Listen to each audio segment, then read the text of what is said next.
Игромания.ру представляет. It's rain-wet streets, it's nights like this with fog rolling in, cars, faceless people going by doing the things that they're doing. There's something kind of hypnotic about it. That's when I get inspired to carry what these streets are like, what the city is like, the mysteries, the stories, the thousands and thousands of people that you pass that are going by as shadows in this wet, cold, dangerous environment. I wanted to grab that.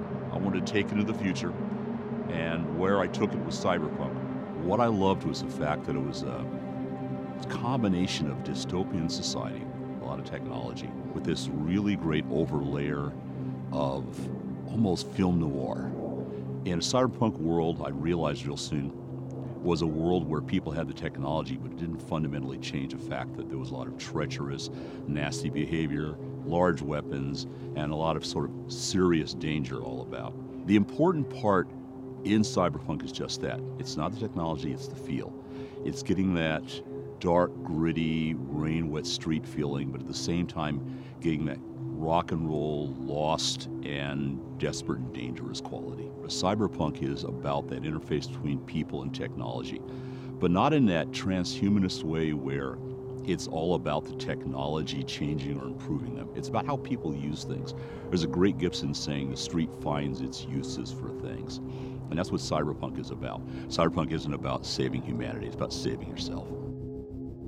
We've approached doing it as a video game numerous times before. We have fought to find somebody who was enough of a fan of the world and the game to not want to go change it around or to stick a label of cyberpunk on it and then do something totally different. And so when CDPR approached us, what we realized really rapidly was these guys are fans. These guys know the material. They're quoting things back to me I've forgotten. So they got it. And that's an important thing. You have to be able to understand why this world exists. They're dragging my butt all the way over to Poland several times a year. We're excited because there is a really strong element of cross-pollination. There's a really strong element of cooperative building going on.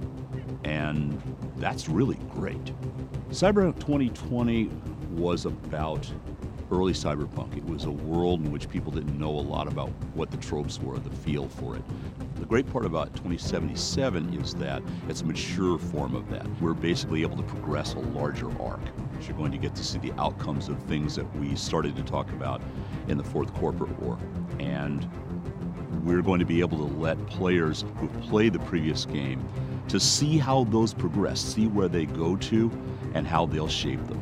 We're looking at the same mucky, nasty Night City that you were in before, just a lot bigger and probably a lot more dangerous and with a lot of players you don't know about yet. 2077 is about the cyberpunk you thought you knew, scaled up, bigger, badder, stranger. It's the visual component that the frozen pictures we would put in the books can't give you. It's the sound, it's the feel, it's the movement. 77 is going to be about being there. We've gone through a long, long journey, all of us. Those of you who've been fans have been waiting for us to get the right game together at the right time, the right team. And we were going to wait long enough to make sure it happened the right way. Cyberpunk 2077 is going to be the right way. And I can't wait to play it. And I'm hoping you guys will want to play it as much as I want to play it.